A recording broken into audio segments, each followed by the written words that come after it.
de Constitución al Día con un gran invitado del Distrito 10, Cristian Monkeberg. En este espacio vamos a conversar con distintos constituyentes para mostrarles a la ciudadanía en qué están, qué está pasando dentro de la convención y algo muy importante, cuáles son sus banderas de lucha. Así que empecemos. Hola Cristian, ¿cómo estás? ¿Qué tal? ¿Todo bien? ¿Todo bien por acá? Nosotros en la convención no tan bien. Chuta. Bueno, empecemos. Pero con buen ánimo. ¿Buen ánimo? Sí, optimismo siempre. Muy bien. Hablemos un poco de ti. Antes de ser convencional, eras ministro de Estado. ¿Cómo ha sido pasar de ministro a constituyente? O sea, bien radical el cambio, porque yo era ministro, estuve en 3 ministerios: Vivienda, Desarrollo Social y Familia y Secretaría General de la Presidencia. Todos con énfasis muy distintos. Los 2 primeros más sociales, muy fuera de la política contingente del día a día, pero más en la urgente necesidad de familia, en temas de vivienda, y me tocó ser ministro de Desarrollo Social en plena época de pandemia. Y por lo tanto, las ayudas sociales de parte del Ministerio de Desarrollo Social eran muy necesarias. Y siempre insuficiente, porque nunca va a ser suficiente cuando nadie está generando ingresos, o no hay empleo, no se podía salir a la calle, etc. Entonces fue de mucha intensidad, de un aprendizaje tremendo y una tremenda oportunidad que se me dio. Después vino la Secretaría General de la Presidencia, que es un ministerio mucho más político, que es la relación del gobierno con el Congreso, y donde además tuve que estar ya involucrado fuertemente en el comité político propiamente tal. Y de la noche a la mañana yo tomo una decisión de avanzar y de poder contribuir en este proceso constituyente siendo candidato. Que yo creo que fue una buena decisión, pero radical, distinta, porque volví a ser un ciudadano común y corriente, volví a andar en metro, volví a andar en micro, volví a caminar por el centro de Santiago, porque claro, cuando uno es autoridad se hace mucho más difícil, los tiempos son súper acotados, etc. Y desde ese punto de vista, muy positivo, pero desde el punto de vista de la convención, todos imaginamos, muchos, no sé si todos, pero muchos de los que fuimos candidatos y salimos elegidos, imaginamos que este proceso iba a ser distinto, que iba a generarse un debate en torno a cómo construir una constitución donde se sientan interpretados una gran mayoría. Y eso lamentablemente no ha ocurrido, y eso responde un poco el comentario inicial que te decía, que en la convención no tan bien, porque todos esperábamos que esto fuera distinto, o fuese distinto, y hasta el minuto, que a poquito, no queda más que 1 mes y medio de pega de contenido, las cosas van por un camino muy distinto. O sea, es un camino que en el fondo a ti te parece que no es el correcto. Totalmente, totalmente. Y no digo respecto de lo que se ha decidido, porque viva la libertad y cada uno va votando respecto de lo que uno estime y crea.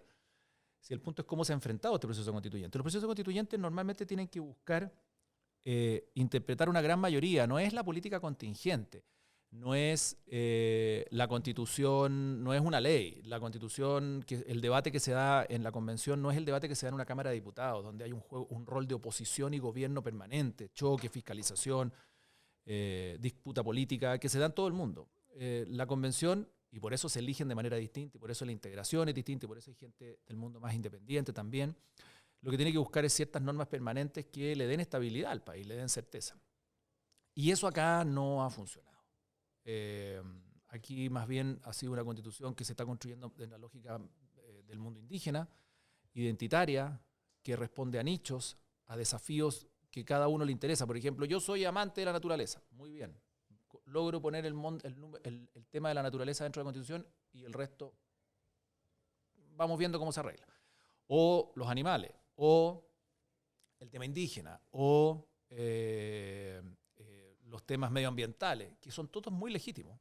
Lo que pasa es que hay que construirlo pensando en una mirada de país, y yo creo que eso no ha ocurrido, sin perjuicio también de que la relación con personas que pensamos distinto ha sido muy odiosa, muy compleja y muy cuesta arriba, y nosotros hemos hecho todos los esfuerzos por abrir esos canales de diálogo, de apertura, de disposición, pero claramente eso no ha resultado. Entonces, lo que se está proponiendo o lo que se está construyendo no va por buen camino, Perfecto, pero armando un poco la historia, tú votaste abiertamente a prueba de la nueva Constitución. O sea, no solamente abiertamente, o sea, yo soy un convencido, y por eso te detuve al tiro. Yo soy un convencido de que el debate constitucional había que cerrarlo. Yo estuve de acuerdo en que el proceso constituyente que impulsó Bachelet lo hubiésemos empujado con mucha más fuerza. Yo era presidente de mi partido en ese minuto. No me fue bien, porque se vivía otro momento de país y por lo tanto no se consideraba prioritario. Pero si uno mira la historia política chilena o la historia constitucional, normalmente cada 70, 80 años se producen revisiones profundas. Entonces esto estaba. Nunca va a ser prioridad, pero estaba dando vuelta. Y se produjo la discusión ahora, en un periodo de crisis, y yo era de los que creía que había que cerrar este capítulo, de buena manera, abriéndose a discutir una nueva constitución, proyectándola hacia adelante, etcétera, como lo hicieron otras generaciones hacia atrás, ¿no es cierto? La generación que redacta la Constitución de 1833 o la que redacta la de 1925, el país normalmente vía generaciones ha ido asumiendo desafíos y crisis que tenemos. O sea, esta no es la primera crisis que ha vivido el país y hay generaciones que se han echado el problema al hombro y lo han sacado adelante. Este era el momento para hacerlo y por eso yo voté apruebo convencido y no estoy para nada arrepentido, al revés, creo que había que hacerlo, pero las consecuencias y el desarrollo no ha sido el óptimo. Y entendiendo eso, que votaste convencido por el apruebo y no estás arrepentido de eso, ¿crees que, bueno, también RN promovió los escaños reservados? Entonces, en ese sentido, hoy en día, ¿cuál crees que están siendo las consecuencias de eso? No, si las consecuencias de los escaños, los escaños no es la responsabilidad de este proceso constituyente. O sea, es mucho más allá. Ojalá fueran los escaños, estaríamos resueltos porque los escaños son 17. De 154, 155 original o irá 154. Entonces los escaños no son los responsables de esto. Si los responsables de esto es que hay una mayoría de izquierda que quiere imponer su visión a como dé lugar y que no es una visión de país, sino que es una visión más bien identitaria, que le interesan ciertas cosas, ciertos nichos, ciertos temas y no se está construyendo una constitución que proyecte un cierto grado de estabilidad. Entonces se crea un sistema político que no está funcionando. Se crea un sistema de justicia que es especial, tiene muchas curiosidades y particularidades que no están bien definidas.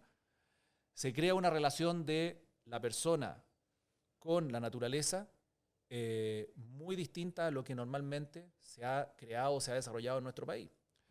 En fin, y hay un montón de situaciones que se han ido construyendo que no representan el sentir de la ciudadanía 100%. Y por eso la gente lo está mirando con un signo de interrogación gigante. Y esto no es porque algunos estén obstruyendo, sino que es porque quienes tienen mayoría no han sido capaces de construir eso. Entonces, por eso tú me dices, está muy bien, escaños reservados, pero escaños reservados son 17 de 154. Y así. Yo también soy fanático de la paridad y creo que la paridad es una buena decisión. En la medida que no altere mucho los resultados electorales, creo que es buena. Es buena, ha sido un buen ejemplo de paridad el que se ha vivido en la convención. Mitad hombre, mitad mujer. O mitad mujer y mitad hombre. Pero el punto no es la paridad, no los escaños. El punto es que quienes obtuvieron una mayoría no han ido construyendo algo cuerdo, a mi juicio. Pero igual dentro de la convención se habla de que se le está dando demasiadas atribuciones a los escaños reservados. ¿Eso es verdad? Sí, o sea, esta es una constitución de corte indigenista. Porque las propuestas que ellos han hecho, que han hecho 17 de 154, han sido todas aceptadas. Y creo yo que esas propuestas fueron muchas con tejo pasado. ¿Cómo negocias tú? Y eso es habitual. Yo presento y pido 10 para después, en cualquier proceso de negociación, para poder después reducirlo a 5, a 3 o a 2. El problema es que presentaron 10 y se aprobaron las 10 en cada una de las comisiones. Y recién hoy día el resto de la izquierda ha ido entendiendo que hay que ponerle un poquito de freno de mano a las posturas y planteamientos de corte indígena. No porque sean buenos o malos, sino porque en el fondo son muy extremos y hay una población importante, un porcentaje importante de la población que no comulga con eso. Entonces hay que tratar de que esto sea lo más representativo de la sociedad. Mira, yo estoy de acuerdo en que haya justicia indígena de todas maneras. Para ponerte un ejemplo concreto, que haya tribunales que resuelvan los temas del mundo indígena, feliz de la vida, ni un problema. Pero en algún minuto, lo que no puede ser es que la justicia indígena resuelva sus cosas y el resto de la justicia para el resto de los chilenos resuelva otra cosa. Lo que corresponde cuando hay tribunales especiales, como los que yo señalo, es que haya un ente superior que unifique. Una Corte Suprema, un Tribunal Supremo, llámele como quiera. Pero hoy día eso no está ocurriendo. Entonces volvemos a los maximalismos. Creamos un sistema de justicia indígena que llega hasta el final en paralelo a la justicia del resto de quienes habitamos este país. Esas son cosas que, a mi juicio, no están bien resueltas y eso hace que la gente lo mire mal. No le guste no se siente identificada por estas propuestas. Ya sí, hemos puesto los temas indígenas como un ejemplo, pero hay un montón de otros ejemplos que van en la misma línea. Perfecto. Ya pasando a otro tema, hablando de sistema político, que sería donde tu comisión, digamos. Me gustaría saber qué tan contento quedaste con este acuerdo, este último acuerdo que se hizo sobre el sistema político que se presentó. Y de pasadita preguntarte por qué te abstuviste, por qué no firmaste este acuerdo. No lo firmé porque lo encontré malito y no me representaba. Participamos, yo no me paré y me fui, cada uno tomó su decisión. Nosotros participamos y estuve 3-4 días acá conversando, ayudando a aportar, pero el informe o el acuerdo de sistema político creo que no va en el camino correcto. Mira, en términos simples, nosotros tenemos un diagnóstico que es que el presidente es elegido y no tiene mayoría en el Congreso para gobernar. Y por lo tanto, el presidente Boric, por ejemplo, sacó un porcentaje increíble de votación, 4 millones de votos, entiendo, y tiene 37 diputados. Por lo tanto, llega al Congreso con sus propuestas y tiene un riesgo que se las tiren por la cabeza. Y por lo tanto, tiene una dificultad para gobernar. Entonces, ¿cómo logramos que el presidente que se elija, da lo mismo? El presidente Piñera le pasó lo mismo. En menos magnitud, pero le pasó lo mismo. ¿Cómo logramos que el presidente que se elija tenga mayoría en el Congreso? Es muy deseable. Generar gobiernos de mayoría y que la presidencia colabore con el Ejecutivo. Por eso le llamamos presidencialismo de colaboración o de cooperación, que colabore. Entonces hay que buscar las maneras para que la Cámara de Diputados sea, ojalá, más favorable al gobierno de turno. Y hay muchas fórmulas, por ejemplo, que los diputados se elijan en la segunda vuelta, junto con los 2 que quedan en carrera para la segunda vuelta. Y esas decisiones se fueron tomando favorablemente. El punto es que cuando tú diseñas un sistema político así, tienes que ponerle contrapeso, porque la democracia necesita contrapeso, porque puede salir un señor X presidente o una señora X presidente que sea populista, que sea autoritario, y tiene una mayoría en el Congreso, y esa mayoría en el Congreso cambia las leyes por una norma, por un quórum simple, y hace y deshace. Y eso no es una ciencia ficción, porque ha pasado en varios países. Nicaragua es el mejor ejemplo. Y hay varios países más que con gobiernos autoritarios, democráticos de derecha o de izquierda, han cometido esa tentación de hacerse del poder total, cambiar las leyes y después limitar las reelecciones, o sea, no limitar las reelecciones y hacerse del poder total. Entonces, a nuestro juicio, deberían haber ciertos contrapesos. ¿Y esos contrapesos quién los produce? Eventualmente un quórum más alto para aprobar leyes o, por ejemplo, una segunda cámara, un senado, etc. Y todo eso se eliminó. Entonces, hoy día la propuesta da cuenta de que vamos a tener un presidencialismo, para no alargarme mucho más, un presidencialismo con un presidente que va a tener sus facultades y sus funciones o presidenta, y un Congreso que puede ser afín a él, pero sin ningún contrapeso institucional, ni de quórum, con leyes de quórum más alto, ni una Cámara que lo revise o que pueda patalear. Mira, ¿quién detuvo los aires populistas y pseudo autoritarios de Trump en Estados Unidos? El Senado de Estados Unidos. Trump tenía mayoría en el Congreso, en la Cámara de Diputados.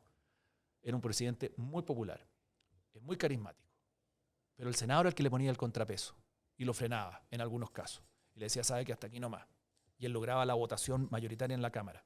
Ese es el mejor ejemplo de una democracia que funciona desde 1700, 90 y 80 y tanto, no, 70 y tanto, que fue la independencia de Estados Unidos hasta el día de hoy, sin interrupción, con un presidencialismo y un sistema bicameral, pero donde el contrapeso funciona y funciona bien.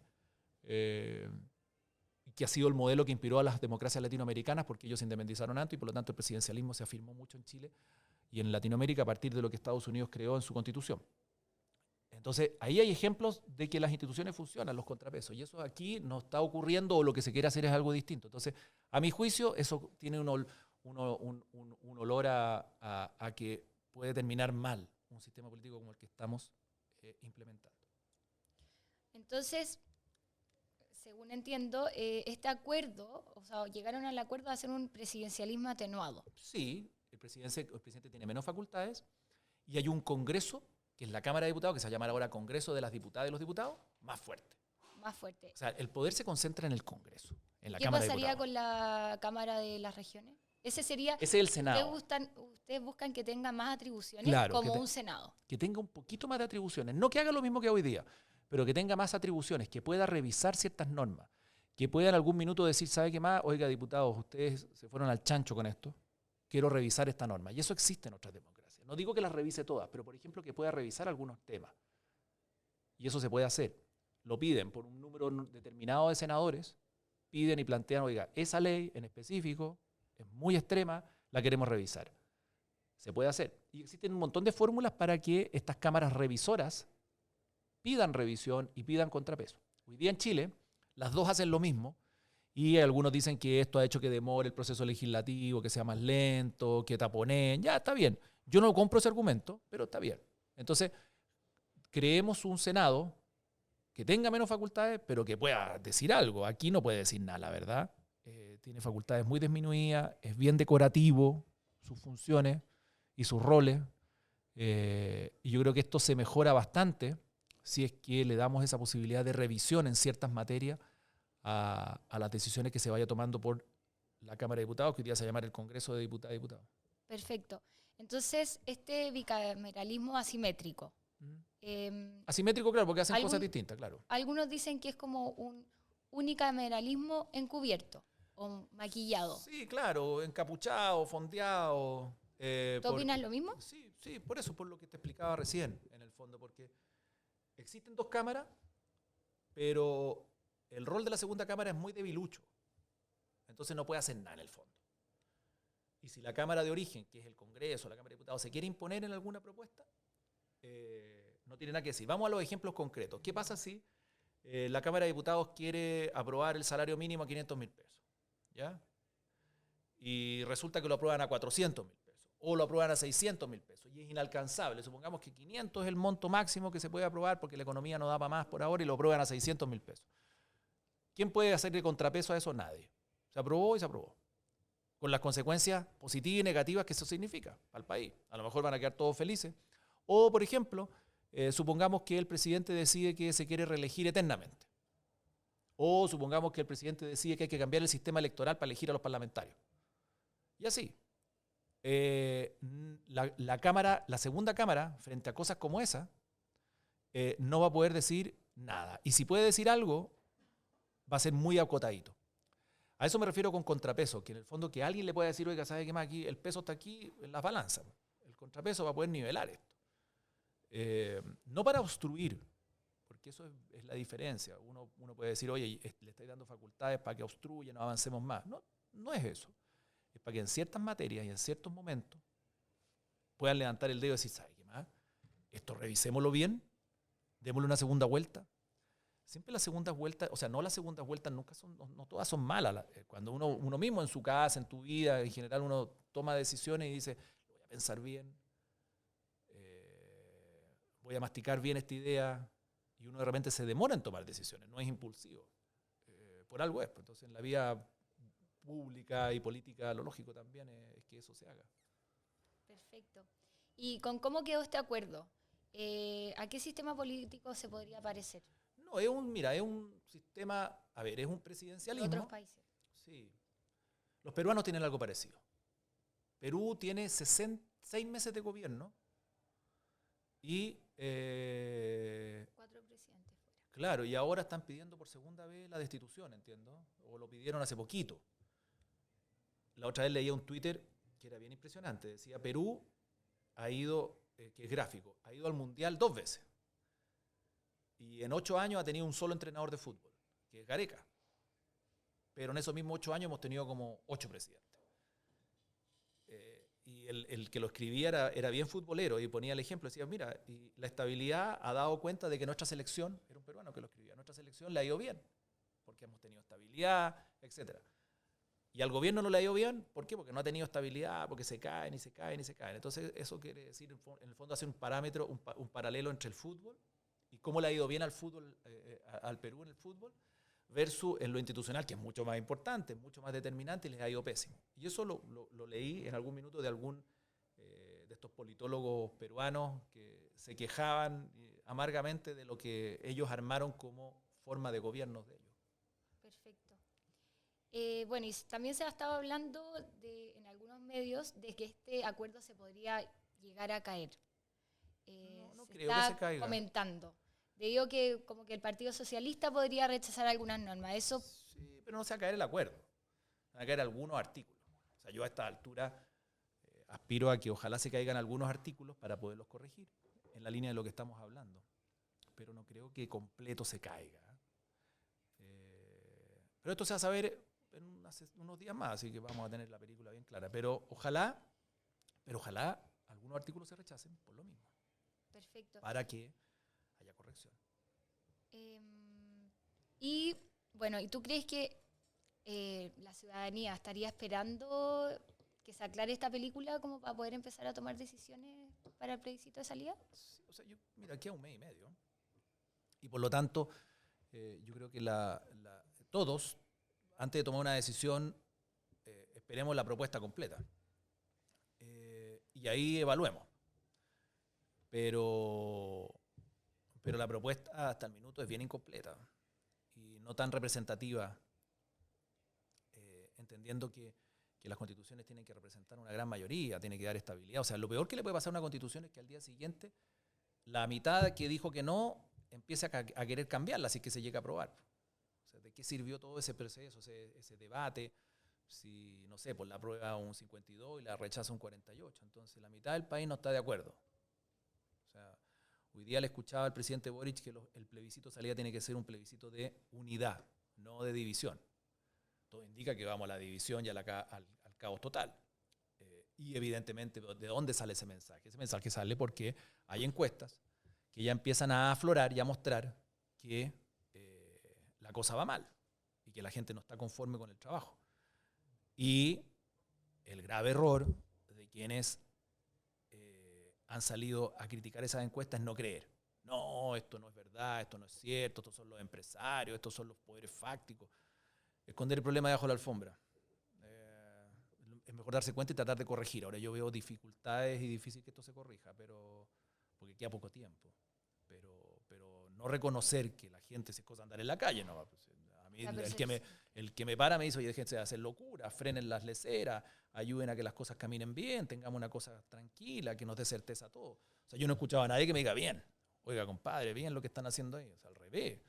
Tampoco me retan, por no decir otra palabra, pero sí te levantan la alerta y te dicen, ¿hasta cuándo? El circo, la jaula de los locos y un montón de cosas más que nos dicen en la calle, la gente, en el día a día. Entonces yo no he visto a nadie que me diga, oye, pucha, qué bueno, estamos contentos. Al principio sí, pero hoy día ya no. Entonces, es cosa de andar en la calle para darse cuenta. Entonces, negarla, y eso se refleja en las encuestas, eso es evidente. Por los estudios de opinión, la gente no está conforme con lo que está saliendo de ahí. Perfecto. Y bueno, y ahora que queda un mes y medio, ¿qué crees tú que se viene? O sea, ¿cuál es tu percepción de la Comisión de Sistema Político, que todavía está un poco inconclusa? La Comisión de Sistema Político yo creo que ya está en su fase terminal, ya fase final, como todas las comisiones. Nosotros tenemos que emitir los últimos informes, ya se van al Pleno. Y la convención termina, en estricto rigor, en la intensidad de lo que tenemos ahora en 30 días más. ¿Okay? Y luego viene una comisión de armonización, que lo que busca es agarrar todo lo que se aprobó y darle un cierto orden, una coherencia, artículo 1, 2, 3, capítulo 1, 2, 5 y así. Darle una cierta orgánica que sea organizado. Pero el trabajo de la convención es un mes más o menos. Y respecto de la comisión en la cual estoy yo, lo mismo. Aprobar, revisar las normas si es que se llegan a rechazar alguna de ellas, como las que hemos conversado, y ir despachándolas al Pleno para que se vayan aprobando definitivamente si es que logran los 2/3. O rechazarlas definitivamente. Perfecto. Y si es que no se aprueba o no se... ¿La Constitución? No. ¿El sistema político? El sistema político. No, eso es un desastre. Lo que ustedes quieren. O lo que ustedes acordaron ya haciendo... O sea, en definitiva, si es que este contrapeso que ustedes buscan no existe, no va a ser bueno. ¿Usted votaría rechazo? ¿Haría campaña por el rechazo? No, pero falta mucho para eso. Primero, mira, ¿cuál es la pega nuestra? La pega nuestra no es hacer campaña por el apruebo o el rechazo. La pega nuestra fue salir elegido y elaborar una nueva constitución, una propuesta de nueva constitución. Ya llegará el minuto de las evaluaciones y de tomar decisiones. Y cada uno de nosotros, los que estamos adentro, seguramente nos van a preguntar, ¿qué van a hacer ustedes? ¿Qué decisión toman? ¿Qué le recomiendan a la ciudadanía? Nosotros somos los principales responsables de esto y por lo tanto yo voy a ser el primero en decir, mire, responsablemente le recomiendo esta opción o esta otra opción. Si es válido o no es válido, de todas maneras. Y eso lo voy a hacer así. Y me parece muy normal que así sea. Y es bueno que cada uno empiece a masticar el proyecto de nueva constitución. Ya sea que cada uno empiece a prepararse si va a haber una apruebo, va a haber un rechazo. Pero nosotros vamos a tener que involucrarnos en informar a la ciudadanía de lo que hay y qué sugerimos nosotros. No qué le decimos que vote, no, qué sugerimos nosotros.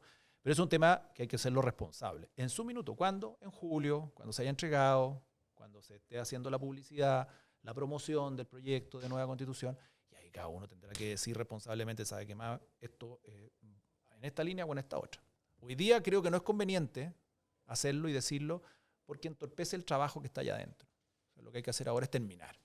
Y una vez que terminemos, me invitan de nuevo y yo encantado de responder esa contarle.